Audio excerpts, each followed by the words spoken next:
जय जगन्नाथ। कैसे हैं आप सभी दोस्त? क्या आप सब तैयार हैं? Are you excited? बिल्कुल, मैं भी आपके लिए तो दोस्तों तैयार हूं और आपको भी तैयार होना पड़ेगा। चाहे रात हो दिन, जब सीखने की बारी होता है ना समय नहीं दिखाया जाता है ना दोस्तों क्या करते हैं कार्य दिखाया जाता है। सिर्फ एक ही मकसद होता है, हमें सीखना है। क्योंकि हम जब सीखेंगे तो लाइफ में बहुत कुछ बेहतर कर पाएंगे, चाहे किसी क्षेत्र में क्यों ना हो। दोस्तों, आज के टॉपिक एक सोच के ऊपर है। सोच। क्योंकि जब हम कुछ करते हैं या करने वाले हैं, क्या प्लान करते हैं, तो उसके पीछे जो मेन जड़ होता है वो होता है दोस्तों सोच। अगर हम कुछ करने से पहले डरते हैं तो हमारे सोच हमें रोक देते हैं। अगर हम कुछ बेहतर करते हैं तो उसकी श्रेय देते हैं हम अपने सोच को। इसीलिए दोस्तों आज का टॉपिक है सोच। कहीं ना कहीं दोस्तों देखे होंगे, हम जो गांव में खेलते हुए छोटे बच्चे थे, मम्मी पापा के साथ हम रहते थे। अगर आसमान में अगर एरोप्लेन जाता था तो हम पूछते थे, मम्मी पापा ये क्या है? हमको समझाया जाता था कि वो एक एरोप्लेन है। तो उसके अंदर कौन कौन होते हैं? जब हम पूछते हैं अपने गार्जियन से, गार्जियन कहते हैं कि बेटा उसमें हम जैसे आप जैसे लोग नहीं बैठ सकते हैं। उसमें बैठने वाले दूसरे लोग होते हैं, दूसरे प्रजाति के लोग होते हैं जो अमीर होते हैं। हम वो आदमी नहीं है, हम वहाँ बैठने के लायक नहीं है। हमारा सोच बांधा जाता है। दोस्तों, उस सोच के कारण की वजह से हम अगले कभी भी एरोप्लेन में बैठने के लिए कभी सोचते नहीं है। क्योंकि बचपन से लेकर हमारा सोच छुटा किया जाता है। दोस्तों, आज वही सोच थी जो रस्सी बंधा हुआ है हर एक इंसान के। वो रस्सी आज हम खोलने वाला हूँ, वो रस्सी आज हम तोड़ने वाला हूँ। अगर आप चाहते हैं तो आपकी सोच में किसी ने कोई रस्सी बांधा है तो आप मेरे साथ दीजिए, मेरे बातों को पूरे लास्ट तक सुनिए। 100% दवा देता हूँ दोस्तों, आपकी हर एक सोच खुल जाएगा। आप आसमान में बाज की तरह उड़ेंगे। दोस्तों, बाज की अगर बात आती है तो उस बाज से हम शुरुआत करते हैं। बाज यानी जिसको हम चील कहते हैं। दोस्तों, एक दिन की घटना है। एक चील बाज आसमान में उड़ता था और दोस्तों काफी बारिश के मौसम था, तूफान आया था। उसने सोच रहा था कि कहीं हम छुपे, क्योंकि बाज बड़ी ऊंचाई में उड़ता है। उसकी दुनिया अलग होती है दोस्तों। उड़ते उड़ते दोस्तों उसने अपने घोंसले में कुछ अंडा रखा था। बाज के अंडा अपने घोंसले में रखा हुआ था और उसने सोच रहा कि तूफान आ रहा है, मैं अपने घोंसला को कहाँ रखूं ताकि ये तूफान में नुकसान न हो। वो अपने घोंसला लेकर जा रहा था। जाते जाते उसमें से एक अंडा दोस्तों नीचे गिर गया। सोचिए दोस्तों, बहुत इंटरेस्टिंग बात है, आप ध्यानपूर्वक सुनना है। दोस्तों, बाज की एक अंडा नीचे गिर गया, लेकिन फिर जमीन में नहीं गिरा। गिर गया कहाँ गिरा? कावा के घोंसले के अंदर। दोस्तों, एक दूसरे नीचे में एक छोटा सा पेड़ था जिसमें कावा ने अपने घोंसला बनाया था और उसमें कावा का कुछ अंडा था। और उसी अंडे के बीच में ये बाज के अंडा गिर के उसी में रह गया। न ये बात बाज को पता था, न ये बात कावा को पता था। समय बीतते गया। जब कावा ने सारे दिन भर घूम के आते हैं अपने घर पे, देखता है कि मेरा अंडा सुरक्षित है कि नहीं है। बिल्कुल दोस्तों, वो सभी अंडा को देखकर समझ लेती है कि मेरे सारे अंडा है। जब समय बीतते बीतते गया दोस्तों, जब वो सारे अंडा फटने की बारी आई, उसके अंदर बच्चा निकलने के समय हुआ। दोस्तों, कावा का बच्चा कावा ही निकलेगा और बाज का बच्चा बाज ही तो निकलेगा ना दोस्तों। तो दोस्तों, सारे के सारे अंडा जब फूट गया, उसमें से जब बच्चा निकला तो कावा ने सोचा ये सारे के सारे बच्चा मेरे ही हैं। यानी बाज के बच्चा को भी उसने ये समझने लगा ये बच्चा भी मेरे ही है।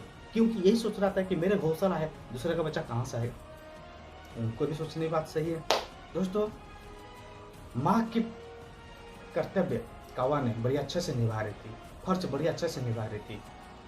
दिन भर जाती थी, खाना लेकर आती थी और हर एक बच्चे के मुंह में खाना देती थी।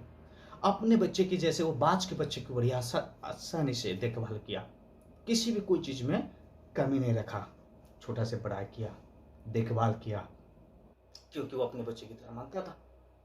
आप सुन रहे हैं ना? मैं आपसे एक कह रहा मेरे रब से, आप मेरे बातों को पूरे ध्यान से सुनिए। क्योंकि ये जो टॉपिक है ना सोच, अगर सोच आपने भटक गई है तो अपने लक्ष्य से भटक जाओगे।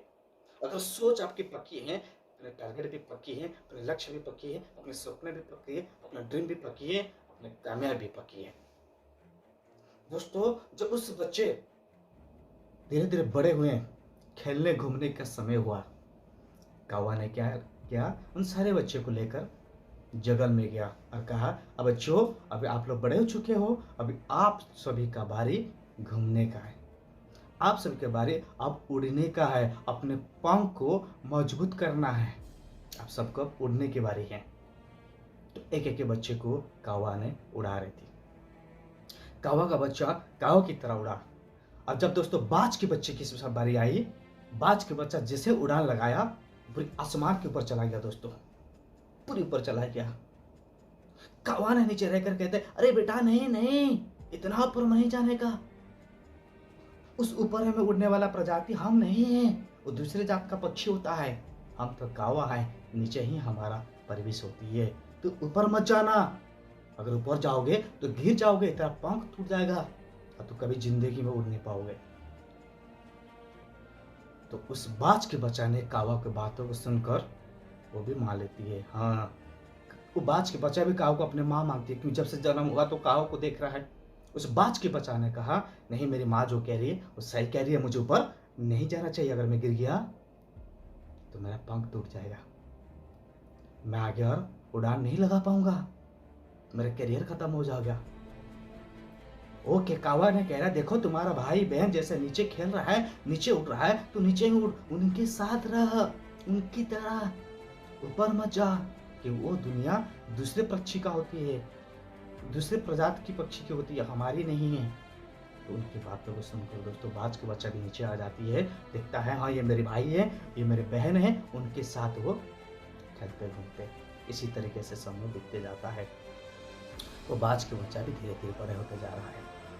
लेकिन कुछ समय के बाद दोस्तों, कुछ समय के बाद वही बाज, जो बाज अपने घोंसला लेकर ऊपर में उड़ता था, तूफान के समय में अपने घोंसला को कहाँ छुपा ले, उसकी नजर एक बार उस कौवा के परिवार के ऊपर पड़ा, और उस बीच में एक बाज भी है।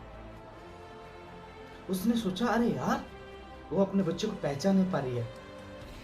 दोस्तों देखिए, भले अपने बच्चे को पहचान नहीं पा रही है, लेकिन अपने जाति को अपने तरफ कैसे खींच के लाती है, ये सबसे बड़े इंटरेस्टिंग बात है दोस्तों। उस बाज ने तुरंत नीचे जाता है और वो कौवा की भीड़ के बीच में जो बाज के बच्चा रहता था, उसको जाके कहता है, अरे बाज, तू यहाँ क्या कर रहा है, क्या कर रहा है तू इधर, क्या करता है, तेरा क्या काम इधर। वो बाज के बच्चा पीछे मुड़ के देखता है, अरे किसको कह रहा है, मैं तो कौवा हूं, मैं तो कौवा हूं, लेकिन ये बाज किसको कह के बुला रहा है। वो बड़े बाज ने कहता है, अरे छोटू, मैं तुम्हें ही कह रहा हूं, तुझे, तू इधर इधर इधर किसको देख रहा है रे, मैं तुझे ही कह रहा हूं। बोलता, नहीं नहीं, मैं बाज नहीं, मैं कौवा हूँ, देखो ये मेरे भाई है, ये मेरी बहन है, और मेरी माँ गया है खाना लाने के लिए, हम यहीं पे रहती है, हमारा घर है, हमारा परिवार है। वो बड़े वाला जो बाज है ना, वो सुनकर हैरान हो जाती है और उसको पास में लेकर समझाती है, बोलता है, देख, तू मुझे देख, मेरे आंखों से आंखों मिला के देख, मेरे आंखों जैसे हैं, तेरा भी बिल्कुल आंख ऐसे ही है, मेरा पंख जैसा है, तेरा भी पंख ऐसा ही है, मेरा शरीर जैसा है, तेरा भी शरीर बिल्कुल ऐसा ही है।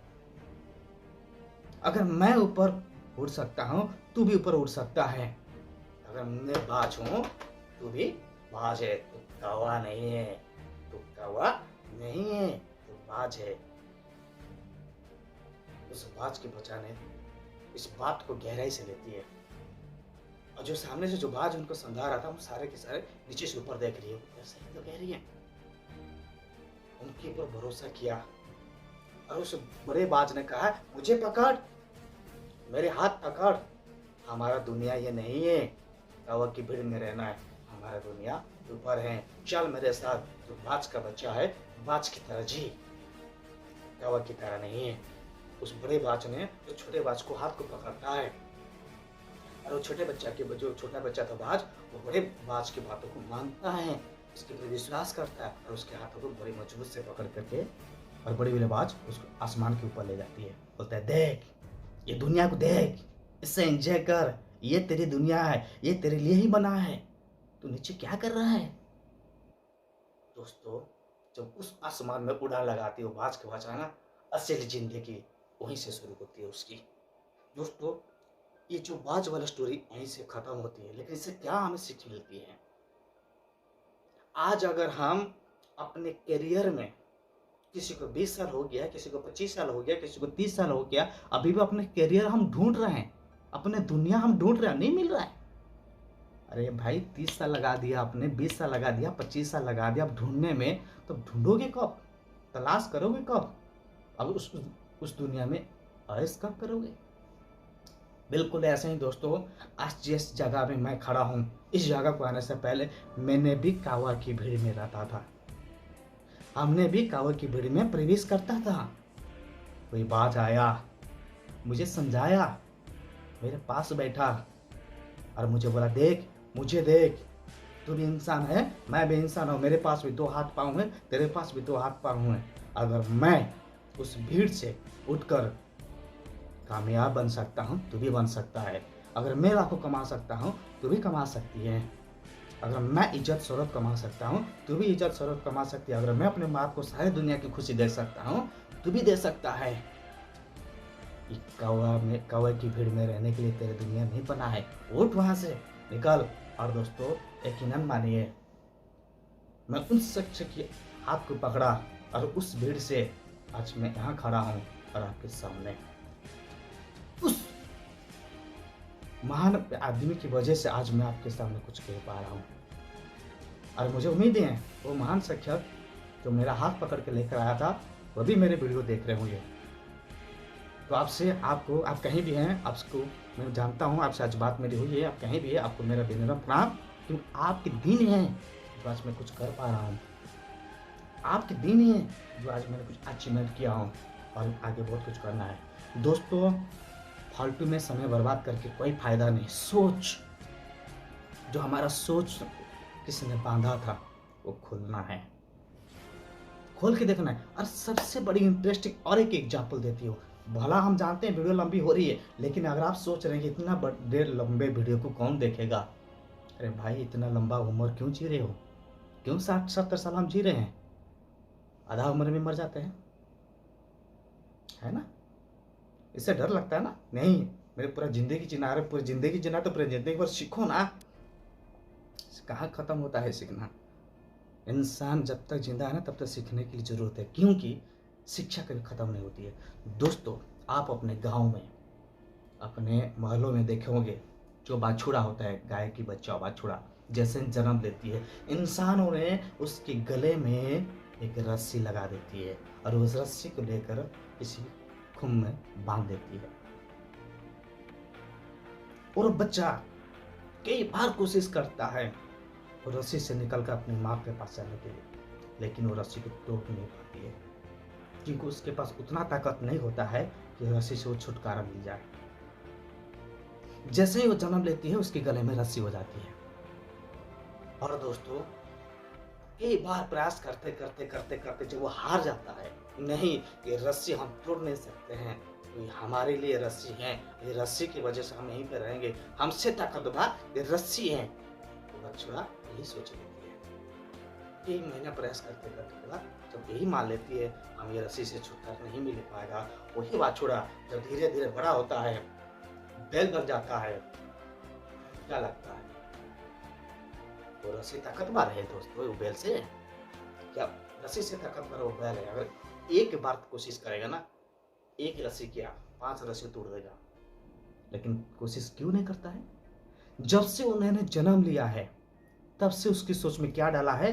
हमसे ताकतवर ये रस्सी है, हमसे ताकतवर ये रस्सी है, हमसे ताकतवर ये रस्सी है, हमसे ताकतवर ये रस्सी है, जो कि वो बचपन में कोशिश करता था, तोड़ नहीं पाता था। इसीलिए दोस्तों, सारी जिंदगी वो रस्सी की वजह से उनका वहीं पे एक ही जगह में अपना समय चला जाता है, लेकिन वो रस्सी तोड़ नहीं पाता है, क्योंकि जब से जन्म लिया है, उसकी सोच पे, उसके गले पे नहीं दोस्तों, इंसानों ने उसकी सोच पे रस्सी डाला हुआ है। और मैं आपको यकीन दिलाता हूँ दोस्तों, अगर वही बैल चाहे ना, वो रस्सी को 1 सेकंड में तोड़ देगा। चाहे वो हाथी है, जंगल के हाथी को नहीं मानते हैं, इंसान है उसको चेन में उसके पाँव बांध के रखते हैं। अरे भाई, हाथी के पास ये चेन क्या है? क्या है बताइए? वो चाहेगा ना वो चेन को 1 सेकंड में तोड़ देगा, कोशिश क्यों नहीं करती है? सेम टू सेम कैसे ही है, क्योंकि वो लोग जब जन्म लेती है ना, उनकी किसी गले में, किसी के पाँव में रस्सी से या चेन से बांधा जाता है, इसीलिए वो अपनी सोच को सरेंडर कर देती है। तो दोस्तों, हम जानवर नहीं हैं, हम इंसान हैं। जो काल नहीं हुआ था वो आज नहीं हो पाएगा, ऐसा मत सोचिए, होगा। आज वो एरोप्लेन अगर बना है तो किसके लिए? इंसानों ने लिए। और बनाया किसने? इंसानों ने बनाया है इंसानों के लिए, वो गाय भैंस के लिए नहीं है। अगर एरोप्लेन में सफ़र करनी है, जहाज में सफ़र करनी है, शिप में सफ़र करनी है, वो सारे के सारे आयस आप जरूर हासिल कर सकते हैं, क्योंकि वो सारी चीज़ बना है किसके लिए? आप खुद ही बताइए, आंसर दीजिए। आपके लिए, आपके लिए, मेरे लिए, हम सब के लिए। अगर हम उस चीज़ों को हासिल नहीं कर पाएंगे तो हम किस्मत को दोष देंगे। मेरी किस्मत मेरे साथ नहीं दी, किस्मत कुछ नहीं होती है, सब अपने कर्म के फल होती है। दोस्तों, अगर आप मेरी बातों को अभी तक ध्यानपूर्वक सुने हैं, जिस काम से आप लगे रहे हैं उस काम से आप समय बर्बाद ना करके अपने काम में जोरदार, पूरे जोर के साथ काम पे लगे रहिए, अपने प्रमोशन की तैयारी करिए। मेरे सारे प्यारे डाउनलाइन मेरे दोस्तों, जितने भी सारे वीडियो देख रहे हैं, उम्मीद करता हूँ जो भी आपकी प्रमोशन इस महीना छूट रहा है, या जो भी आप अपने लक्ष्य बनाए इस महीना टारगेट पूरा करने में, अगर आपने जिन जन लगा दिया, मेहनत कर लिया, पूरी दबा के साथ कहता हूँ आपको वो सारी चीज़ मिलेगी। हाँ, अगर आपके मन में और कोई कैरी है, सवाल है, जरूर आप कमेंट में डालिए, उस सारे के सवाल जवाब हम देंगे। आपसे हो सकता है तो पर्सनल आपसे 1 to 1 बात करेंगे, लेकिन ऐसा कोई समस्या नहीं है जिसका समाधान, हर कोई समस्या का समाधान है, मंजिल हमारे हाथ में है, बस हमें दौड़ना चाहिए, एक जगह पे रुकना नहीं है। जय जगन्नाथ दोस्तों, मैं संतोष जो समय आपके बीच में लेकर आया था, उम्मीद करता हूँ कि आपको अच्छा लगा होगा। अगर हाँ लगता है ये बात वाकई सही है और हमारे लिए काम के लायक है, तो ये छोटा भाई समझ करके या अपना दोस्त समझ करके, जो आपको लगता है वो समझ करके प्लीज एक बार सब्सक्राइब और लाइक कर दीजिएगा, ताकि मैं आप तक टाइम से पहले पहुंच सकूं। मेरे अंदर जो जज्बा है, जो बात है, जो आप तक मैं पहुंचाना चाहता हूँ, वो आसानी से पहुंचा सकूं। इतना कहकर मैं आपसे विदाई लूँगा। फिर मिलेंगे अगले वीडियो में, अगले कुछ नया टॉपिक जिससे आपको और एक्साइटेड होने के लिए मिलेगा। तो अगर आप तैयार हैं तो ये छोटा भाई आपसे विदाई लेते, आपको जरूर प्यार आप मुझे देते हैं, मुझे बहुत बहुत अच्छा लगता है कि आप सर के दोस्तों जो आप मेरे वीडियो देखते हो। उम्मीद करता हूँ कि आप मेरे चैनल को जरूर सब्सक्राइब करेंगे, और सब्सक्राइब जैसे ही करते हैं तो आप बेल आइकन जरूर दबाइएगा। ओके, थैंक यू, जय जगन्नाथ।